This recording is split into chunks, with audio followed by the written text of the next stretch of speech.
कल सायंकालीन बेला में आप लोगों ने कथा श्रवण किया। हिरण्याक्ष नाम के दैत्य जब उपद्रव किया था, धरती को रसातल में लेकर के चला गया था। भगवान हिरण्याक्ष का वध करने के लिए उन्होंने 12 रूप धारण कर लिया और धरती को ला करके पानी के ऊपर में स्थापित किए। और ब्रह्मा जी ने उसी धरती के ऊपर पुनः एक बार सृष्टि प्रारंभ की। महाराज जी बतलाए कि राजन, भगवत कथा में जब भगवान ब्रह्मा जी इस अखिल ब्रह्मांड की सृष्टि किए, भगवान शंकर भी सृष्टि किए, लेकिन भगवान शंकर की सृष्टि ठीक ढंग से चली नहीं। ब्रह्मा जी ने भी सृष्टि किया, अपने अंगों से निर्माण किए, अपने गोद में रखे। इस कल्प का नाम पड़ा ब्रह्मकल्प। गोद भर गया तो कमल फूल के ऊपर में रखे, उस कल्प का नाम पड़ा पद्मकल्प। और फिर धरती माँ को ला करके रखने के बाद उसमें भी उन्होंने निर्माण प्रारंभ किया, उस कल्प का नाम पड़ा बाराह कल्प। अभी जिस कल्प में आप और हम बैठे हैं, इस कल्प का नाम है बाराह कल्प। और श्री श्वेत बाराह कल्पे, यानी वह जो बाराह नारायण भगवान जब प्रकट हुए थे तो वे सफेद रंग के थे और उन्होंने ला करके धरती को रखा। महाराज जी बतलाए कि राजा ने उनकी शरीर की ही रोमावलियों से बनी हुई यह शुद्ध वस्तु, जिसको आप लोग अपनी उंगली आदि में धारण करते हैं, उसी के जल को सिंचन करते हैं। इसी प्रकार से आसन के बारे में भी वर्णन किया गया। इनकी आसनी भी पवित्र मानी गई। कहा गया है कि कृष्णा जिने धनम पुत्र व्याघ्र श्रीमुक्ष, व्याघ्र की चरमांबर में बैठ करके पूजा करने से मोक्ष की प्राप्ति होती है, और काले रंग के मृग चरमांबर में बैठ करके पूजा करने से धन और पुत्र की प्राप्ति होती है। फिर इसके बाद में कहा गया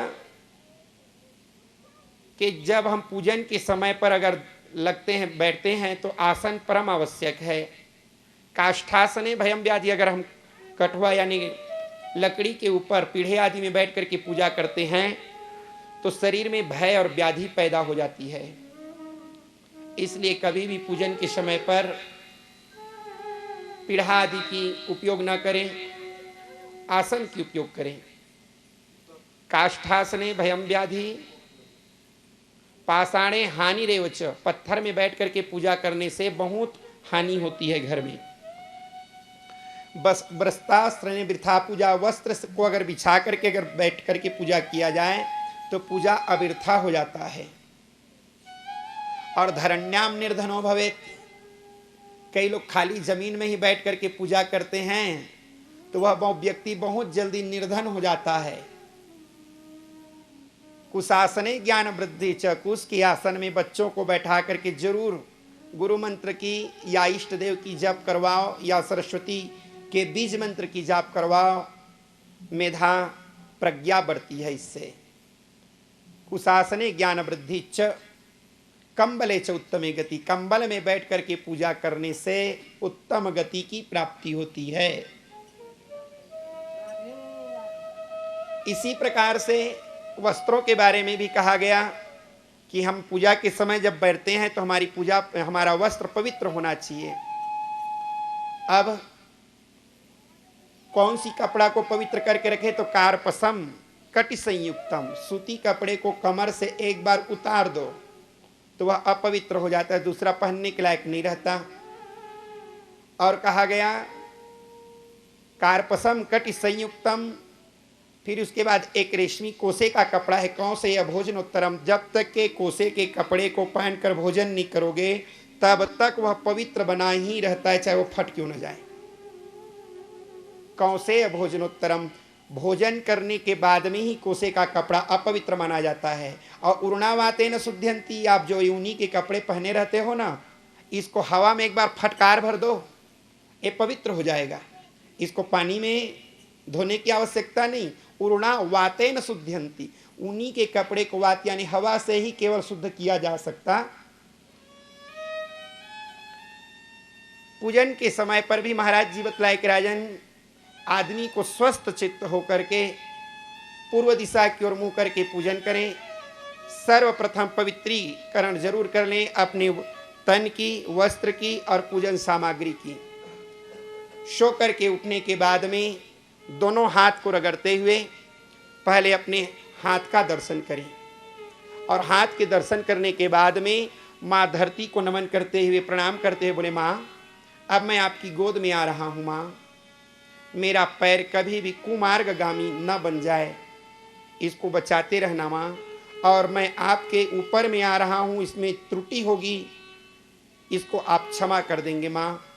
प्रणाम करने के बाद में अपने घर के इष्ट देव आदि को, अपने घर के बुजुर्गों को प्रणाम करके फिर स्नान ध्यान के लिए जाना चाहिए। स्नान करके तैयार होने के बाद सूर्य नारायण को रोज अर्घ देना चाहिए। 11 वर्ष के बाद हर व्यक्ति का कर्तव्य बन जाता है कि उसको सूर्य अर्घ देना चाहिए। अगर छोटा बच्चा हो तब बात ठीक है, लेकिन जो बच्चा अगर 11 वर्ष से कहीं अधिक हो गया तो उसके लिए बिल्कुल अनिवार्य होना चाहिए। घर में जरूर देखो कि ये हमारा बेटा है या हमारी बेटी है, ये भगवान की पूजा, कारण कि अगर अभी से लगन लगवा दोगे तो जिंदगी भर वह धर्म के मार्ग पर प्रशस्त रहेगा। बच्चा कोरा कागज होता है, जो भी लिखोगे बच्चे के जीवन में वह छाप पड़ जाएगा। इसी प्रकार से एक माँ ने अपने बेटे को कैसे सिखाया, आइए उसी कथा की ओर चलते हैं। महाराज जी बतलाए कि राजन, जब रुद्र की सृष्टि नहीं चली, ब्रह्मा की सृष्टि नहीं चली, आकाशवाणी हुआ, ब्रह्मा अब अंग से बच्चा पैदा ना करो, ये सब साधु बन जाते हैं और साधु लोगों से गृहस्थी चल नहीं पाती, तो मैथुनी सृष्टि प्रारंभ कर दो। तब उन्होंने मैथुनी सृष्टि के लिए उन्होंने दाहिना भुजा के द्वारा महाराज मनु को प्रागट्य किए और बायां भुजा के द्वारा उन्होंने शत्रुपा को प्रागट्य किया। महाराज जी बतलाए कि राजन, ये मनु और शत्रुपा दोनों तपस्या करने लगे और ब्रह्मा की आदेश को पा करके इन्होंने गृहस्थाश्रम में प्रवेश किया। महाराज जी बतलाए कि राजन, जब गृहस्थाश्रम में प्रवेश किए मनु और शत्रुपा, तो सर्वप्रथम इनके गर्भ से एक कन्या पैदा हुई जिसका नाम था आकुति। आकुति का विवाह रुचि प्रजापति नाम के प्रजापति से हुआ और उन्हीं के गर्भ से बच्चा पैदा हुआ जिसका नाम पड़ा, बोले यज्ञ नारायण भगवान की। भगवान यज्ञ नारायण भगवान प्रकट हुए। यज्ञ कहते किसको हैं? यज धातु से बना हुआ है यज्ञ, अर्थात श्रेष्ठ कर्मों का नाम ही यज्ञ है। कौन सा श्रेष्ठ कर्म? भगवान की ओर, भगवान को प्राप्त करने के लिए किया जाने वाला समस्त कर्म यज्ञ कहा गया। अच्छे कर्मों का नाम, श्रेष्ठ कर्मों का नाम। भगवान यज्ञ नारायण प्रकट हुए। इनके प्रकट होते ही साथ चारों तरफ यज्ञेन यज्ञमयजन्त देवास तानि धर्माणि प्रथमान्यासन्नः तेहनाकं महिमानः सचंत्र यत्र पूर्वे साध्या संति देवा। यज्ञ नारायण भगवान प्रादुर्भूत हुए और संसार में सब के सब कहने लगे, आओ आओ यजन करें, आओ आओ हवन करें, आओ आओ यजन करें, आओ आओ हवन करें, आओ आओ यजन करें, आओ आओ हवन करें। हे ऋतज होताओं आओ, हे ऋतज होताओं आओ, आओ यजन करो, आओ हवन करो, आओ यजन करो।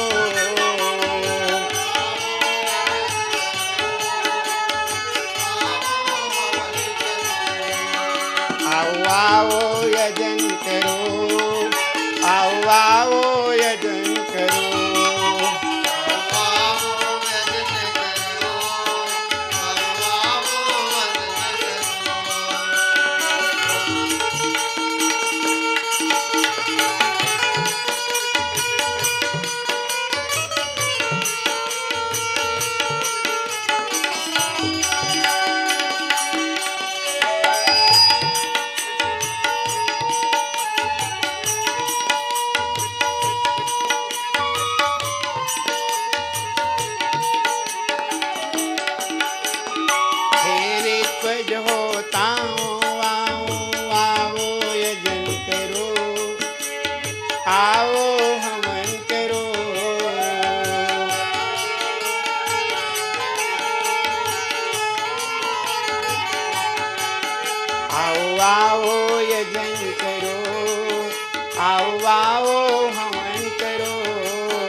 मनु महाराज की दूसरी बेटी हुई जिसका नाम था देवहूति।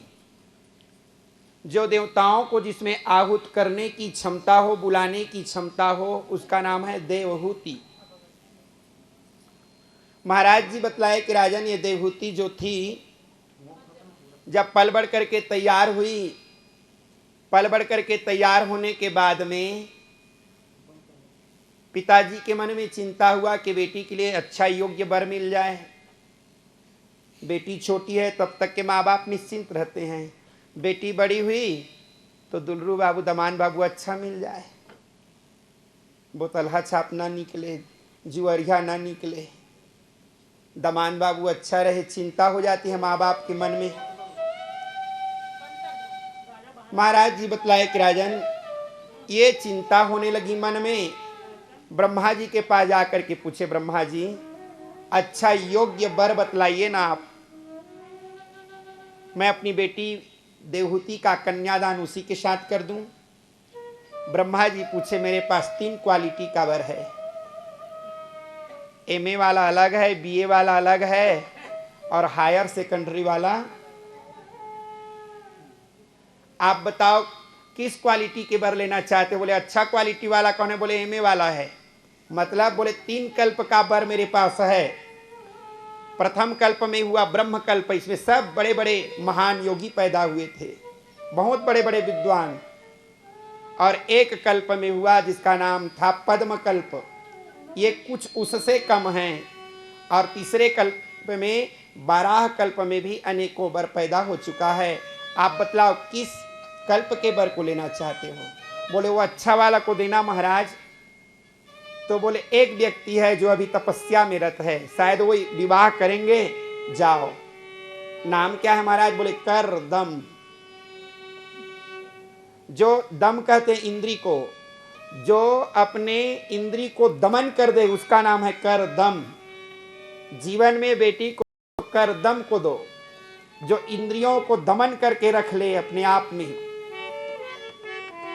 ब्रह्मा जी के कहना अनुसार चले गए और उधर करदम बैठ करके भगवान के गोविंद मेरो है, गोपाल मेरो है, गोविंद मेरो है, गोपाल मेरो है, गोविंद मेरो है, गोपाल मेरो है।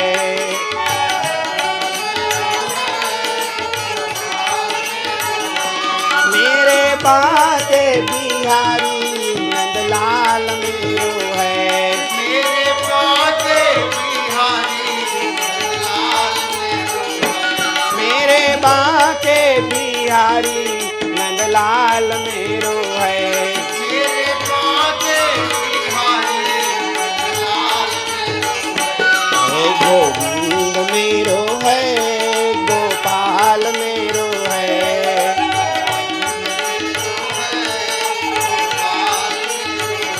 गोविंद मेरो है, गोपाल मेरो है, गोविंद मेरो है, मेरे बाटे बिहारी नंदलाल मेरो है, मेरे बाटे बिहारी नंदलाल मेरे बाटे बिहारी नंदलाल मेरो है। मेरे बाटे बिहारी नंदलाल जय गोविंद मेरो है, गोपाल मेरो है, गोविंद मेरो है, मेरो है, गोपाल मेरो है, गोविंद मेरो है।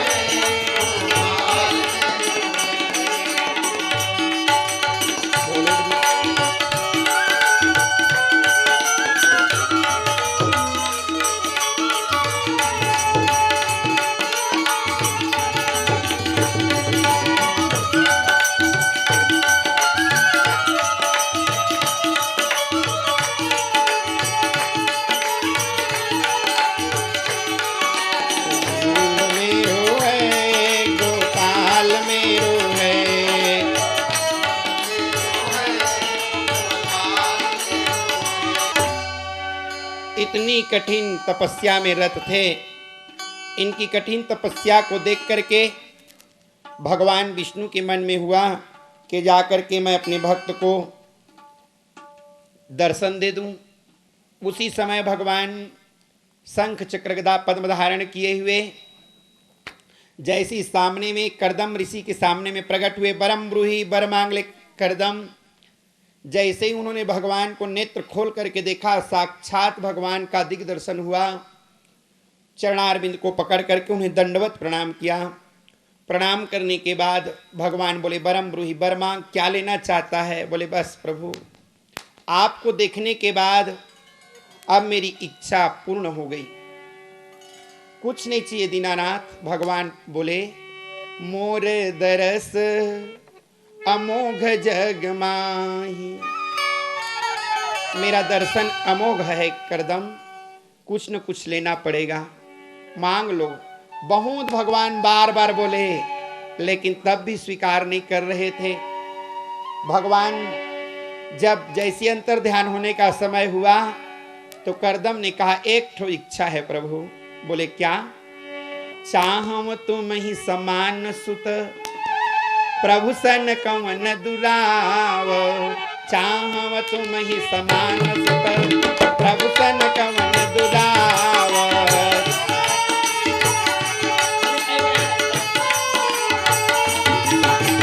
चाहम तुम ही समान सुत, प्रभु सन कवन दुराव।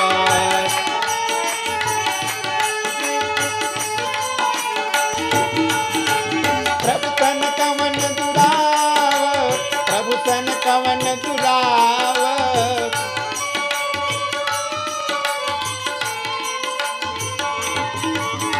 प्रभु सन कवन दुराव, प्रभु सन कवन दुराव।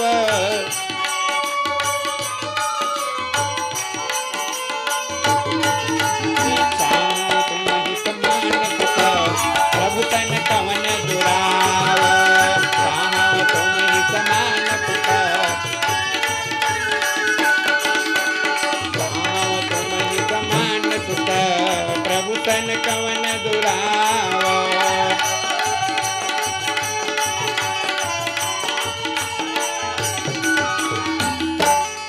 और इस प्रकार से भगवान सामने में प्रागट्य होकर के बोले, महाराज देना चाहते हैं? भगवान बोले, दूंगा। कैसा पुत्र चाहते हैं? बोले, चाहम तुम ही समान सुत, आपके समान। भगवान बोले, मेरे समान तो और दुनिया में कोई दूसरा है ही नहीं। सोना की तरह सोना दे दो तो सोना ही तो लोगे, तभी तो सोना रहेगा ना भाई। पीतल को तो सोना नहीं बोल सकते आप। तो संसार में मेरे बराबर दुनिया में कोई नहीं है, केवल और केवल मैं हूं। लेकिन अपनी भक्तों की इच्छा को पूर्ण करने के लिए जाओ करदम, विवाह कर लेना, मैं तुम्हारे घर आऊंगा। बोले, महाराज विवाह करना पड़ेगा? बोले, हाँ। बेटा भी चाहते हो और साधु भी रहना चाहते हो, कहाँ बनेगा दोनों एक साथ? हे महाराज, साधु बनते हुए पुत्र पैदा हुआ ऐसी कोई? बोले, नहीं नहीं, पहले विवाह कर लो। करदम जी बोले, मुझको कौन बेटी देगा महाराज? बोले, चिंता मत कीजिए, बेटी की व्यवस्था हो जाएगी। संसार में जो पैदा हुआ है सबकी जोड़ी बनकर के आती है, करदम चिंता मत करो। भगवान आशीर्वाद दिए और आशीर्वाद दे करके चले गए। भगवान ब्रह्मा जी बोले, जल्दी जाओ, वो विवाह करने वाले हैं। देहूती पूछी, महाराज बर तो अच्छा है। बोले, बर के बारे में मत पूछ देहूती, जिसके घर में साक्षात ब्रह्म आने वाले हैं उसकी पूछना ही क्या। देहूती बोली, चलिए पिताजी, मेरा सौभाग्य बढ़ जाएगा। ऐसे साधु, ऐसे संत के साथ अगर मैं अपना जीविकोपार्जन, उनकी चरणों की एक दिन की सेवा करूंगी महाराज, तो मेरा जीवन कृतार्थ हो जाएगा। महाराज जी बतलाए कि राजन, और इस प्रकार से आज देहूती को लेकर के मनु और शत्रुपा आए। अश्रु बिंदु से एक सरोवर का निर्माण हो गया था, नाम था बिंदु सरोवर। 4 प्रकार के कमल फूल खिले हुए थे, लाल रंग के अलग, गुलाबी रंग के अलग, नीला रंग के नील कमल अलग, हरे रंग के अलग, सब में भौरे गुंजार कर रहे थे। चारों तरफ वृक्ष लगा हुआ था। हमेशा बसंत ऋतु का आगमन रहता था उस तालाब में। करदम जी वहीं बैठ करके ध्यानरत थे। मनु और शत्रुपा जब पहुंचे देवहूति को लेकर के, बोले ब्रह्मा जी बताएं, शायद इन्हीं को बताए हैं। बेटी साधु को देख ले, बोले हाँ पिताजी। शत्रुपा तू बता, बोले ठीक है महाराज। मनु जी भी बोले बिल्कुल ठीक है बेटी। आज जाकर के उन्होंने प्रार्थना किया कि ब्राह्मण देवता, मैं अपनी बेटी को आपके लिए वरण करने के लिए आया हुआ हूं, इसे स्वीकार कर लीजिए। करदम ने कहा भगवान तो बोल करके गए हैं मनु महाराज, विवाह तो करूंगा, लेकिन मैं आपके बेटी के साथ विवाह नहीं कर सकता। तो क्या मेरा कुल खुद ठीक नहीं है? बोले कुल भी ठीक है। तो क्या मेरी बेटी में कुछ खामी है? बोले बेटी में भी खामी नहीं है, लेकिन शास्त्र का कहना है राजा, जीवन में कभी भी विवाह करो ना तो बराबरी में कीजिए, बैर प्रीति संबंध भूपनया में हो सके, कबहू घृणा की गंध। बराबरी में वर विवाह होना चाहिए राजन। कहाँ तू चक्रवर्ती राजा और कहाँ मैं जंगल का रहने वाला। तेरी बेटी मलमल के गद्दा पर चलती है, मैं कंटका किरण जंगल पर चलता हूँ। तेरी बेटी साला दुसाला ओढ़े रहती है और कहाँ मैं भोजपत्र लपेटे रहता हूँ। तेरी बेटी महल की रहने वाली है, कहाँ मैं टूटे झोपड़ी का रहने वाला हूँ। तेरी बेटी 56 प्रकार के भोग लगाती है और कहाँ मैं कांदा कुसा के खाने वाला हूँ। राजा मैं तेरी बेटी के साथ विवाह नहीं कर सकता। राजा पूछे बेटी तू तो बता। बोले महाराज पिताजी, अगर ये कांदा कुसा खाएंगे तो मैं भी खा लूंगी, ये टूटे झोपड़ी में रहेंगे तो मैं भी रह जाऊंगी। मैं ये नहीं बोलूंगी मेरे लिए 56 प्रकार के भोग लेकर के आए, मैं भी वैसी जीवन चला लूंगी। पिताजी ये जैसे रहना चाहते हैं मैं वैसे रहने के लिए तैयार हूं। विडंबना उसी समय होती है जब हम उस परिवार को अपनी ओर मोड़ना चाहते हैं। अरे भाई 10 के अंतर्गत तुम मुड़ जाओ ना, 10 को अपनी ओर क्यों मोड़ना चाहती हो? देवहूति ने कहा मैं जैसे रहेंगे वैसे मैं रहूंगी। वह घर स्वर्ग बन जाता है। महाराज जी बतलाए कि राजन स्वीकार के लिए उन्हें अनुनय विनय किया। बोले राजन तब ठीक है, मैं फिर स्वीकार कर लेता हूं। पाणी ग्रहण का समय हुआ। राजा उसी समय विवाह करके अपने बेटी के हाथ को लेकर के महाराज करदम के हाथ में सौंप दिए और बेटी को समझाने लगे, बेटी नारी का जीवन एक रूप में नहीं होता बेटी। जब वो ससुराल जाती है ना, घर की दुलौरीन तो रहती है बेटी, लेकिन वहां जाकर के वो दासी की तरह रह करके सबकी सेवा करती है। और जो सेवा करती है वही संसार में सबसे बड़े बन करके रहती है। संसार में किसी को जीतना है तो केवल और केवल सेवा के द्वारा जीता जा सकता है। बेटी को समझाने लगे, बेटी तू जाकर के उनकी सेवा करना, उनकी चरणों की सेवा करना। ऐसे संत बार बार नहीं मिलते। संत की सेवा करने से भगवंत की प्राप्ति होती है। तेरा पति पति नहीं है बेटा, तेरा पति साक्षात महासंत है। जो आज्ञा पिताजी। जब जाने का समय हुआ, मां के नेत्रों से अश्रु की धारा छलक पड़ी। बेटी कहाँ तू महल की रहने वाली थी और कहाँ तुझे मैं कंटका किरण जंगल में तुझे छोड़ के जा रहा हूं। माँ बाप जन्म को देते हैं भैया, और जन्म लेने के बाद जन्म विवाह मरण गति सोई, जो जहाँ लिखा तहाँ तस होई। ये अपने हाथ में नहीं है। ये सब जैसे हम मांग करके आए हैं, कर्म आयु बल बुद्धि धन भूप मृत्यु जगसा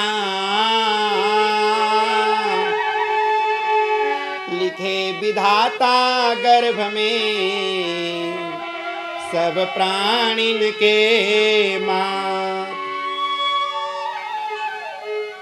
राजा और रानी अपनी बेटी को छोड़ करके आए। आने के बाद में मां देख देख करके रोने लगी। बेटी जन्म से पराई होती है।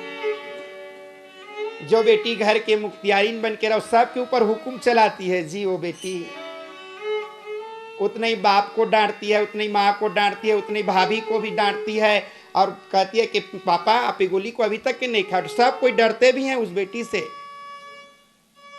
मत बताना उसको आज तो मैं गोली खाना भूल। और सबके ऊपर शासन करती है और सबकी व्यवस्था भी करती है। वो बेटी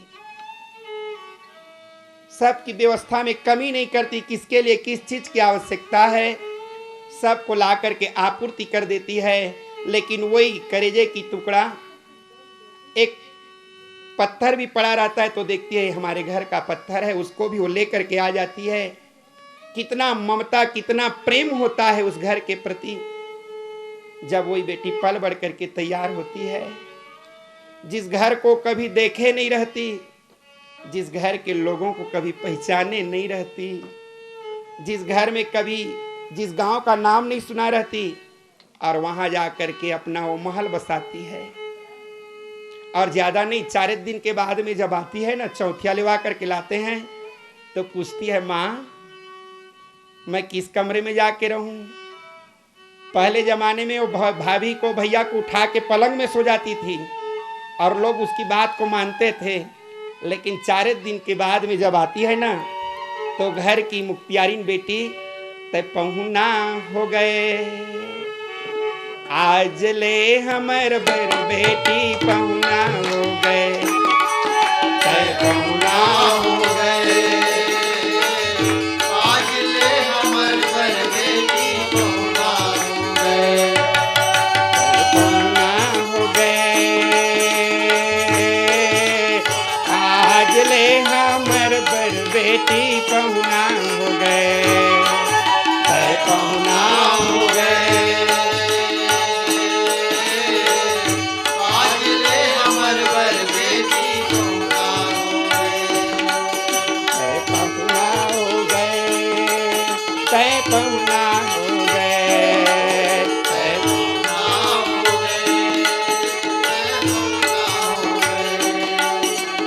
आज ले हमर बेटी पहुना हो गए। और वो बेटी आज 4 दिन के बाद में जब लौट करके आती है तो पहुना की तरह, मेहमान की तरह बन जाती है वो बेटी। आज माँ शत्रुपा अपनी बेटी अपने करेजे के टुकड़े को समझाने लगी, उसके सिर को सहलाते सहलाते, बेटी तेरे घर में न सास है न ससुर है बेटा। पति और पत्नी अपने पति की चरण की सेवा करना बेटी। नारी का जीवन एक रूप में नहीं होता। जब परिवार में कोई अगर मुकदमा में फंस जाती है, कोई फंस जाते हैं, तो बेटी परामर्श करने वाली मंत्री बन जाती है।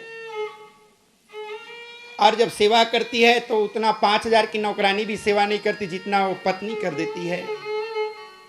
एक हाथ में करछुल और एक हाथ में चावल को लेकर निकलती है तो उस समय पत्नी नहीं, वो साक्षात मां बन जाती है। नारी एक और रूप अनेक है। महाराज जी बतलाए कि राजन, और इस प्रकार से जब देवहूति विवाह के संपादित होने के बाद में अपनी पति की सेवा के लिए संलग्न हुई, महाराज करदम बोले कि देवहूति बोले हाँ महाराज, मेरा संध्या वंदन का समय हो चुका है। मेरी आसनी को, मेरी जपनी को, माला को ला करके दे दो ना। ला करके देवहूति अब बिछा दी आसन को। संध्या वंदन का कार्यक्रम प्रारंभ हुआ। महाराज तो ध्यानी योगी थे। जैसे ही माला को लेकर के आंख बंद करके बैठे तो आंख बंद किए किए किए किए कई वर्ष व्यतीत हो गया। अभी विवाह बस हुआ था ना, ठीक से बैठ करके एक दूसरे से वार्तालाप भी नहीं किए थे। आते ही साथ साधु बाबा अपना आंख बंद करके बैठ गए और कई वर्षों तक देवहूति अकेले उनकी सेवा करती थी। रोज उनके लिए फूल चुन करके लाती, रोज झाड़ी में फूल लेकर के रख करके पानी, एक लोटा पानी लेकर के रखती। मेरे पति किस दिन उठ जाएंगे और फूल को लेकर पति परमेश्वराय नमो नमः करके मैं उनकी सेवा करूंगी।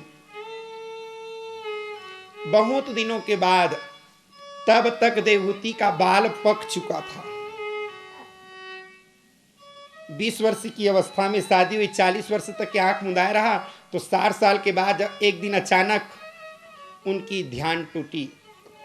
तभी खुली योगेश की वह समाधि अविराम, मुख से निकला शब्द यह जय मायापति राम। दौड़ती हुई देवहूति आई और देवहूति आकर के फूल को चढ़ा करके पति परमेश्वराय नमो नमः प्रणाम की। जैसी करदम आंख खोल करके देखे, बोले दूर हट दूर हट। आदमी 4 साल में भूल जाते हैं तो 40 साल के बाद में बोले मैं अखंड बाल ब्रह्मचारी, कोई स्त्री मुझको छुए मत। देवहूति सोचने लगी 40 साल की तपस्या फैल हो जाएगी क्या? मैं तब से लेकर के आज तक इन्हीं के आश्रय पर बैठी हूं कि वो भगवान आएंगे, इन्हीं के माध्यम से आएंगे, मेरी तपस्या निष्फल हो जाएगी क्या? महाराज जी बतलाए कि राजन, देवहूति रोने लगी खड़ी होकर के। बोले तू कौन है भोभद्रे, हे कल्याणी तू कौन है? इन्होंने कहा महाराज मैं देवहूति हूं। रुक जाओ, खड़ी रहो, ध्यान लगा करके देखे। बोले हाँ, आज से 40 वर्ष पहले मनु महाराज आए थे। हाँ महाराज वो मेरे पिताजी हैं। अरे तू शत्रुपा की बेटी है? हाँ महाराज। अरे देवहूति तेरे साथ तो मेरा विवाह हुआ था। हाँ स्वामी।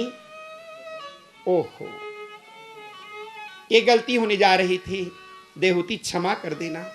लेकिन रुक जाओ, तो 40 साल के अंदर में मैं आंख बंद करके तपस्या किया, ये कुछ इधर उधर तो नहीं कि ध्यान लगा करके देखे। करदम ने कहा ओहो, मेरे से ज्यादा कठिन तपस्या तो तू की है देवहूति।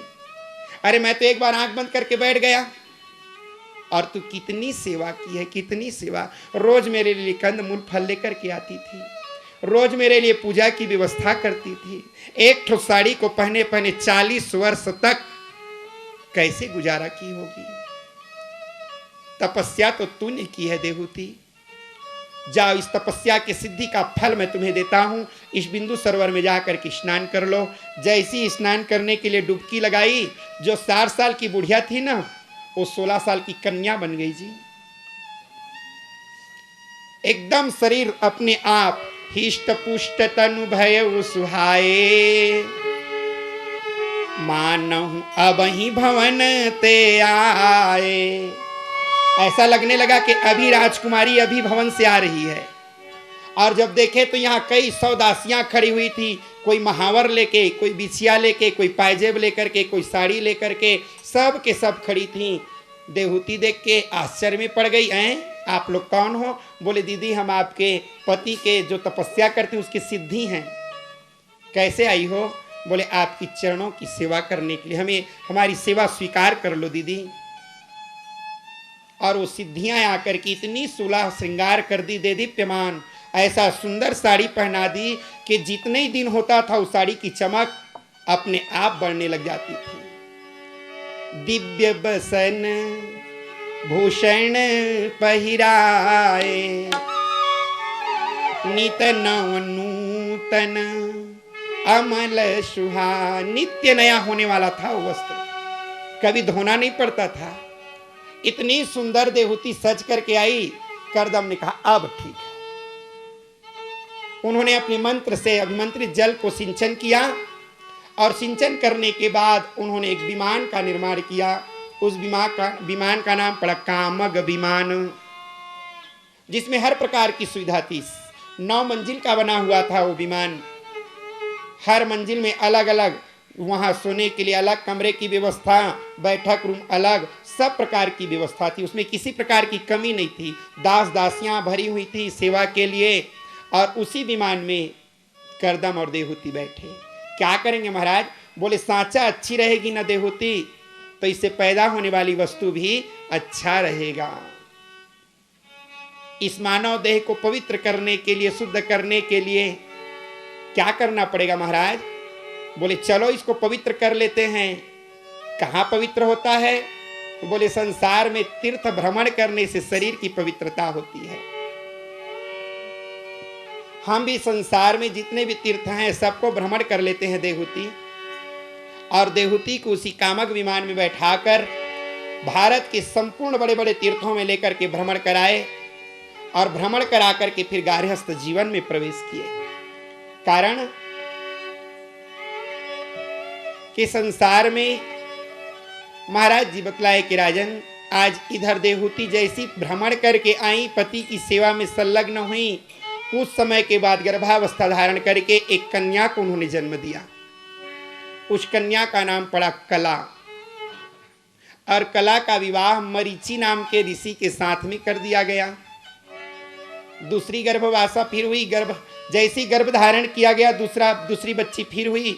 उस बालिका का नाम पड़ा अनसुईया, और वह अनसुईया महाराज अत्रि के लिए ब्याही गई थी। एक से बढ़कर के एक बेटियां पैदा हो रही हैं यहाँ, और एक से बढ़कर के एक दामाद भी आ रहे हैं।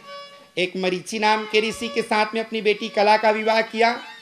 दूसरे नंबर की बेटी थी अनसुईया, जिसका विवाह अत्रि नाम के ऋषि के साथ में किया गया, जिसके घर में तीनों देवता आए थे, एक जन नहीं, ब्रह्मा विष्णु महेश।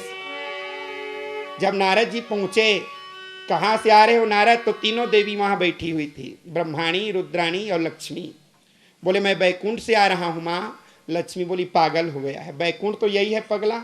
बोले नहीं नहीं, आजकल ना मृत्यु लोक में चला गया है बैकुंठ। बोले कैसे? बोले जिस दिन से अनसुईया आई है, आजकल बैकुंठ वही है माँ। नहीं हो सकता। बोले है, मैं देख करके आया हूं, जहां सिंह मृग एक घाट पर आकर पानी पीते हैं। जहां मैंने सिंह और मृग को एक घाट में आकर पानी पीते देखा। बयर बिहाई चरही एक संगा, बयर बिहाई चरही एक संगा।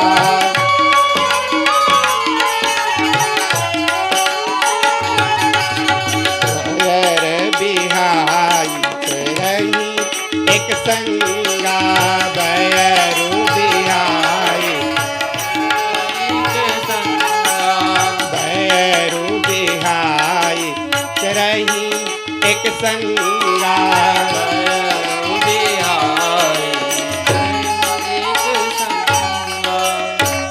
बैर को त्याग करके सब एक साथ आकर के वहां रहते हैं।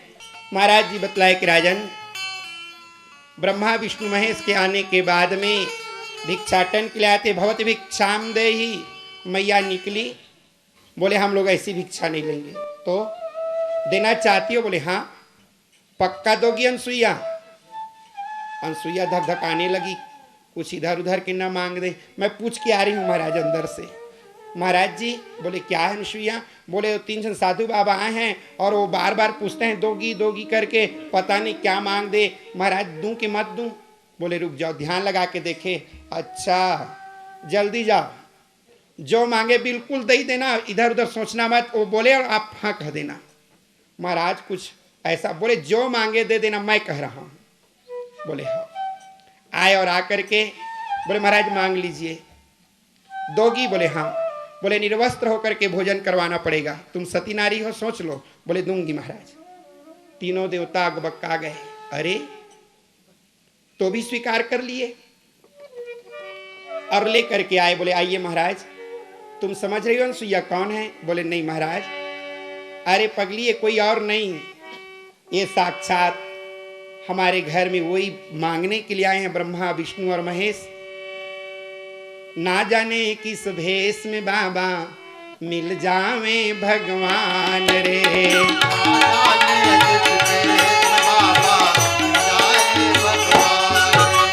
बड़े प्रेम से मिलना सबसे,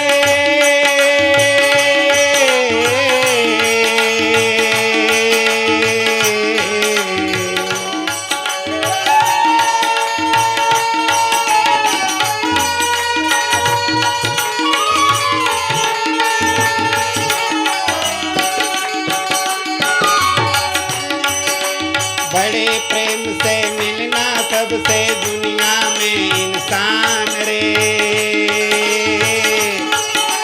ना जाने किस भेष में बाबा मिल जाए भगवान रे। ना जाने किस भेष में बाबा मिल जाए भगवान। ना जाने किस भेष में बाबा मिल जाए भगवान रे। ना जाने किस भेष में बाबा मिल जाए भगवान। ना जाने कब श्याम मुरारी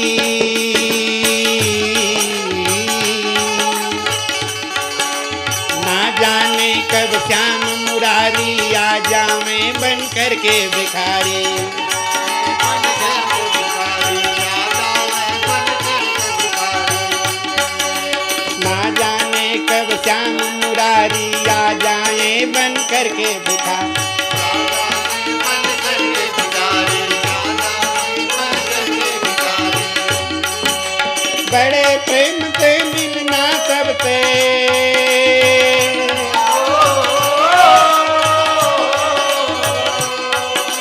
बड़े प्रेम से मिलना सबसे दुनिया में इंसान रे।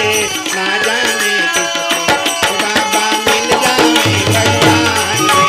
ना जाने किस भेष में बाबा मिल जाए भगवान रे। ना जाने किस भेष में बाबा मिल जाए भगवान रे। ना जाने किस भेष में बाबा मिल जाए भगवान रे। ना जाने किस भेष में बाबा मिल जाए भगवान रे।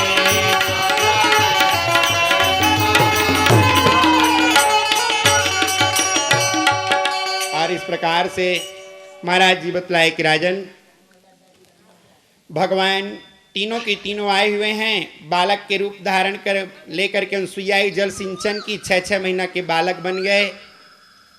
और लो अनसुईया इनको स्तनपान करा दो। ये लोग भोजन नहीं कर सकते, ये दूध पीते हैं, इनको दूध पिला दो। उसी समय की बात है अनसुईया अब तो घर में एक बच्चा नहीं 3 बच्चा, आदमी 2 अनसुईया और अत्रि और बच्चा। अरे 3 में तो एक बच्चे को नहीं थाम सकते। अब आदमी 2 हैं 3-3 बच्चे, एक को ये गोद में रखती है तो एक को बाबा गोद में रखते हैं, तो एक जमीन में तो जमीन वाला रोता है तो इसको जमीन में तो उसको गोद में। अब तो बड़ा आनंद आ रहा है। जिस घर में बच्चे की किलकारी नहीं है वहाँ 3-3 बच्चे की किलकारी। और थोड़ा बहुत दिन नहीं, लगभग साल भर गुजरने लगा। तीनों देवियां आश्चर्य में पड़ गई, इतने दिन तक ये परीक्षा ही ले रहे हैं क्या। नारद जी फिर आए, प्रणाम माताओं। बोले नारद जाओ ना, परीक्षा लेने के लिए गए हैं। बोले कहाँ? बोले वही तो बोले नहीं थे कि अनसुईया, बोले उन्हीं के घर में वो तीनों देवता गए, उनको लेकर के आ जाना। बोले मैया 3 देवता नहीं है, उनके घर में 3 ठो उनका 3 बेटा पैदा हुआ है। रोज तेल फूल लगा करके अपने बेटे को सजा संवार करके तैयार करती है। नहीं वो 3 बेटा नहीं, वो 3 हम लोगों का पति है, जाओ ना ले आओ। नारद बोले गलती आप लोग की हो मैया, जाओ आप ही ले आओ।